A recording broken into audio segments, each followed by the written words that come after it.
Dating mayor ng Maynila Isko Moreno abay biglang napalive matapos nga niya na mag-file ng kanyang COC.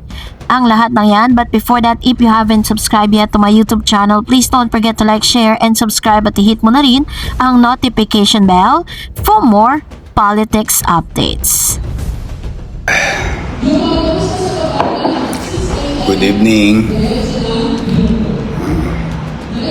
Are we live now?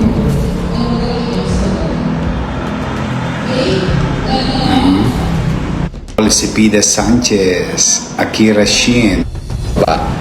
Nag-live po ako kasi una, salamat sa Diyos, ligtas tayong lahat kahapon, no? Nagpapasalamat ako sa bawat isa sa inyo, lalong-lalo na most of you, no, went there on your own. Inimbitahan namin kayo ni Chichi at natutuwa kami ni Chichi, na overwhelmed kami ni Chichi at sa kahapon. Grabe, hindi ko sukat akalain na talagang mga batang Maynila naglabasan lahat. Pinuno nyo yung buong Arroceros sa SM. Grabe, huwagas ang pagmamahal nyo. Thank you very much sa bawat isa sa inyo. Okay? Sa lahat na nagpunta. Alam ko, gumastos pa kayo, namasahe pa kayo pa bumili ng pagkain nyo. Yung iba sa inyo, ang nagpagawa pa na sariling t-shirt. Uy, thank you doon sa mga donors, ha. Alam ko, meron kasi mga ilang individual, grupo, na bumili sila ng t-shirts at sila nagpatata. Oh, thank you very much, ha. Sa mga gumastos pa. Sa mga nanay at tatay ko, lolo't lola ko, nako, yung iba sa inyo nakita ko, buti sumilong kayo kasi napakainit kahapon. Siksikan talaga, grabe. So thank you very much sa mga lolo't lola ko, I love you. Sa mga nanay tatay kong senior citizen, I love you. Bagamat delikado sa inyo, nagpapainit sa araw, nandun kayo sa siksikan. Thank you very much. Huwag na kayong mag-alala. Basta dininig ko ang panawagan ninyo na bumalik na tayo. At may awa ang Diyos sa tulong ninyo. Pinalad tayo nila Chichi at ng ating mga kasama, no? Maglilingkod naman kami. Susuklian namin yan ng paglilingkod. Lalong-lalo na yung mga nawala sa inyo. Mga lolo't lola ko, nanay tatay ko na senior citizen. At saka yung mga nagre-reklamo na nahihirapan sa online schedule ng health center. Mababaguhin po natin yun. Yung hindi ulit matakot sa Maynila ang tao. Makapamasyal sila muli. Babalik natin yung image na yun. At siyempre yung peace and order situation, lalo na nasa listahan na naman tayo ng list. Nakakalungkot, ano. Anyway, basta mga batang Maynila, thank you very much sa lahat na nagpunta kahapon. We really appreciate it. I'm humbled with what you did yesterday. Nakakashock. Talagang overwhelming. Sa tagal-tagal ko yatang daming beses nag-file, kahapon ako nagulat. Sobrang dami. So, thank you. Mahaba pang laban. Still about a few months. We will continue to go around. Kasama ko si Chichi Atienza, ang ating officially nag-file na ng kandidatura bilang Vice Mayor ng ating lungsod, ang aking partner. No? Sana suportahan nyo kaming dalawa. At saka sa mga nanay tatay ko, lolo't lola ko, mga kabataan, so sana suportahan nyo din yung pagdating ng araw, yung team namin, what you call Yormes Choice, no, yung Yormes Choice, no, yun ang hanapin nyo lang sa kanila yung nakalagay na logo, Your Miss Choice. O, yun.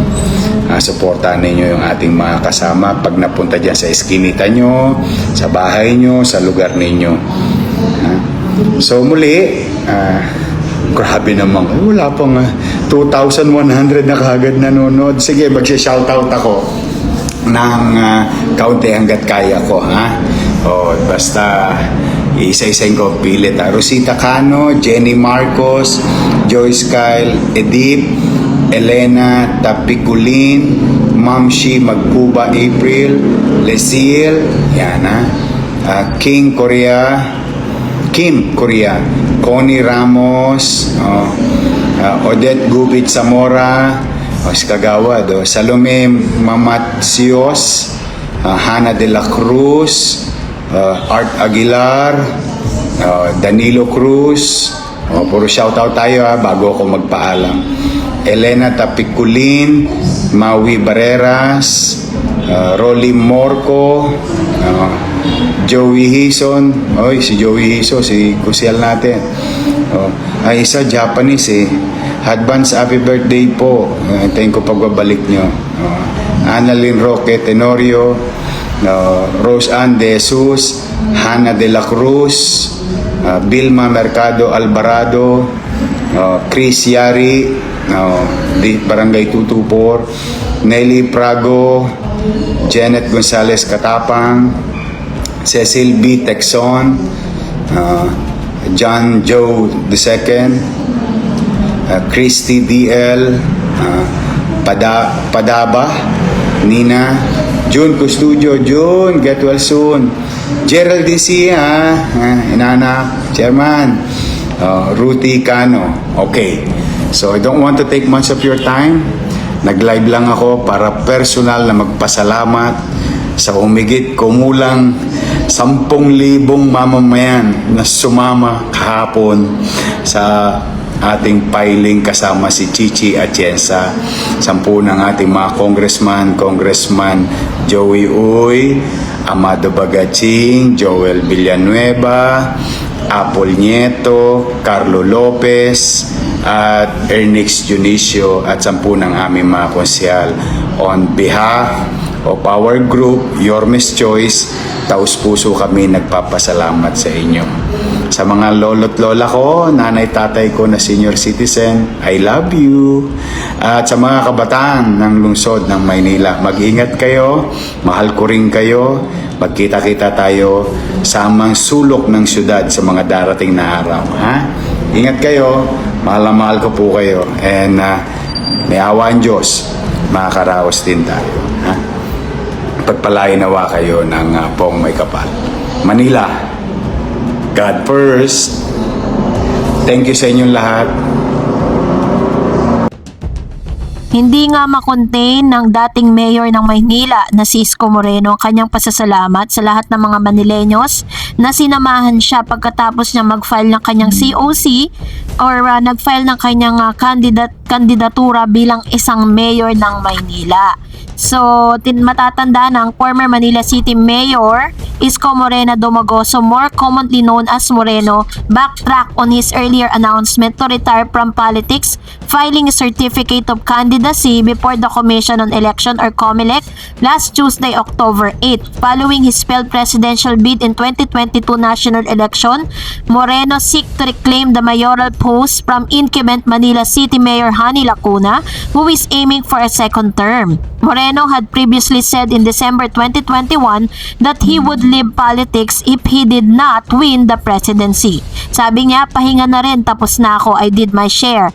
Time to rest, sabi niya. Running for vice mayor alongside with Moreno is Chi Atienza, the daughter of former Manila Mayor and former Buhay Party List Representative Lito Atienza. The two will campaign under Action Democratico, where Moreno currently serves as a president. Moreno served as a single term as a Manila Mayor from 2019 to 2022, succeeding ousted President Joseph Estrada who held the post for 2 terms.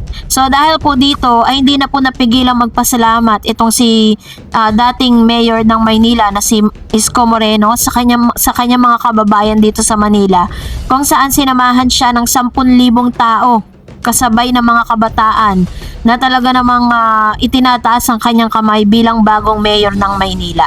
So ganito nga yung katindi ang labanan dito po, no, dahil 3 pong spot ang nag-aagawan dito po sa pagka-mayor. Isa na rito si Mayor Hani Lacuna, ang present mayor ng Maynila, and si Mayor Isko Moreno, or dating Mayor Isko Moreno, at ang bagito at pinakabagong tumatakbo bilang mayor ng Maynila na si Mr. Sam Bersosa. So sino kaya ang magwawagi? Yan po yung mga abangan natin sa mga susunod pa. Well, kung nagustuhan mo ang video na ito, huwag mo kalimutang mag-like, mag-share, at mag-subscribe, at i-follow mo na rin ang aking Facebook page, Dareds TV. And also, I have my TikTok account, which is Dareds TV. Pwede nyo rin po akong i-follow doon. Thank you for watching, guys. God bless everyone!